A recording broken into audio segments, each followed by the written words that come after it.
Rams, Eagles. I'll save the best one for last because we got one more. Rams, Eagles. What's my spread? It's minus 7.5, 6. Wow. According to CBS Sports, yeah. CBS Sports. So Eagles are -6. And another thing too, just put this into play. There's always an underdog that wins on the divisional round. There's always an underdog. I'm not saying it's the Rams. I'm not saying it's Commanders. I'm not saying it's the Texans. I'm not saying the Ravens and Bills. There's really no underdog there unless you want to say the Ravens are an underdog coming into that game because of Vegas spreads, but you might be smoking a different pipe than I'm on. However, there's an underdog that wins in divisional round. Do you have an underdog out of these teams? I'll be honest. If it's any team, it's the Rams. Dark horse. I know the Eagles' history of being 6-0 in divisional round, but I'm looking at the referee. I forgot, Sean Smith. Funny thing is about that referee, he's from Detroit. A little coinkadink. We're also 0-3 since 2023, since he's wrecked every game. The last game that we lost was a Commanders game. Also, fun fact, C.J. Gardner-Johnson got ejected that game for getting punched in the face. Yeah, so that doesn't make any sense. So I am a bit worried. All right. But the advantage here that we have to point out, the run game, is expected to be a snow game. No game. Oh, it snows in Southern California, so they're going to be okay. And Matthew Stafford does not do well in the snow, stats-wise. I know.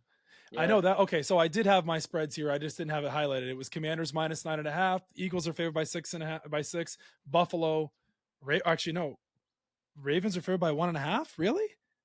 Yeah. Okay. All right. So we'll stick here on this game. All right. If I'm going to take an underdog, they don't have to win the game. I got the Rams +6. I think this is if it's going to be a snow game, Eagles fans, it's going to be a sloppy game. I'm not saying you guys aren't going to win the game, but I think it'll be close enough.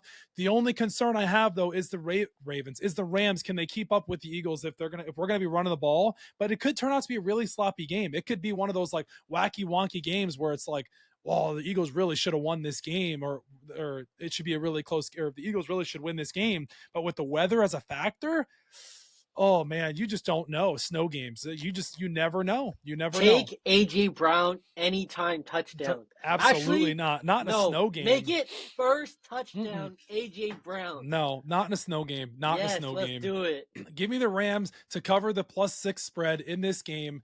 I think Sean McVay's a better coach than Nick Sirianni. I think he outcoaches him. Now, do I think the Eagles have a better roster? 100%. But I have the Eagles winning this game. Okay. We lost Nakobe Dean. Yes, you did. So I just want to say, if the Where'd Rams he go? Where'd he go? Oh, middle, Georgia. Okay. Yeah, Georgia. This guy in SEC bias. If the Rams win, it will be because they're targeting the middle of our field. All right. Yeah. I think it's gonna be a sloppy game with the snow coming into play. What's our over under? Oh, 44. Give me the over. Give me the under. The under? In the snow? You never over 20 points, 22 points each? Bread. That game might be the way the Eagles played last game against the Packers? Oh, it might be 13-0 us. You're right. Yeah, it might be 13-10 Rams.